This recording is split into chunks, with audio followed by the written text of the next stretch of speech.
ഇവർക്ക് ഈ 3 മാസം കഴിഞ്ഞ് ഞാൻ ബാക്കി 2.5 തന്നോളാം എന്ന് പറഞ്ഞൊരു വ്യവസ്ഥ ഉണ്ടാക്കേണ്ട ആവശ്യം എന്തുവാ? എൻ്റെ 2.5 തരാനില്ല, അല്ലെങ്കിൽ 2 ലക്ഷം തരാനില്ല, 3 ലക്ഷം തരാനില്ല. അങ്ങനെ ഞാൻ ഇത്ര ലക്ഷം രൂപ തന്ന് എൻ്റെ മകളെ ഞാൻ നിങ്ങൾക്ക് തരുന്നു എന്ന് പറയേണ്ട ആവശ്യമില്ല.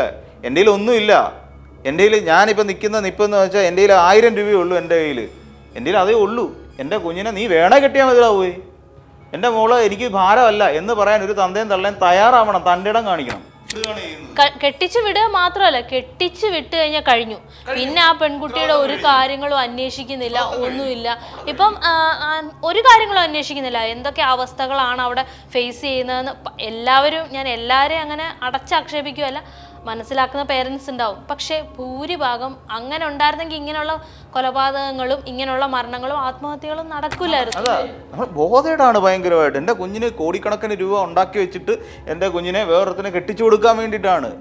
ഒന്ന് ആലോചിച്ച് നോക്ക്. പഠിപ്പിക്കുന്നതിന് ഈ കാര്യത്തിൽ ടെൻഷൻ ഇല്ല അല്ലേ? എൻ്റെ കുഞ്ഞ് നല്ലൊരു ഉദ്യോഗസ്ഥ തലത്തിലേക്ക് എത്തണമെന്നും നല്ലൊരു ജോലി മേടിക്കണമെന്നും എത്ര രക്ഷിതാക്കൾ ആഗ്രഹിക്കുന്നുണ്ട്, എത്ര പെൺകുട്ടികളുടെ അച്ഛനമ്മമാർ ആഗ്രഹിക്കുന്നുണ്ട്. അവരെല്ലാം ആഗ്രഹിക്കുന്നത് മകളുടെ കല്യാണം എങ്ങനെ നടത്തുമെന്നതിനെ കുറിച്ചാണ് ഒരു പെൺകുഞ്ഞുണ്ടായി കഴിഞ്ഞാൽ എല്ലാവരും ചിന്തിക്കുന്നത്. അതെ, അതുപോലെ ആൺകുട്ടികളും ഞങ്ങൾ സ്ത്രീധനം മേടിക്കില്ലെന്ന് അവരുടെ കുടുംബവും തീരുമാനിക്കണം. അവർ മാത്രമല്ല, അവരുടെ കുടുംബവും അത് തീരുമാനിച്ച് അങ്ങനെ ഓരോ ആൺകുട്ടികളും അങ്ങനെ തീരുമാനിച്ച് മുന്നോട്ട് പോവുകയാണെങ്കിൽ ഈ സ്ത്രീധന മരണങ്ങൾ കുറയും.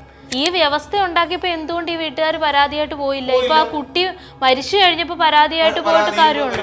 അതാണ് ഞാൻ പറഞ്ഞത്, പെൺകുട്ടികളുടെ അച്ഛനമ്മമാർ തന്നെയാണ് അതിന് ഉത്തരവാദികൾ.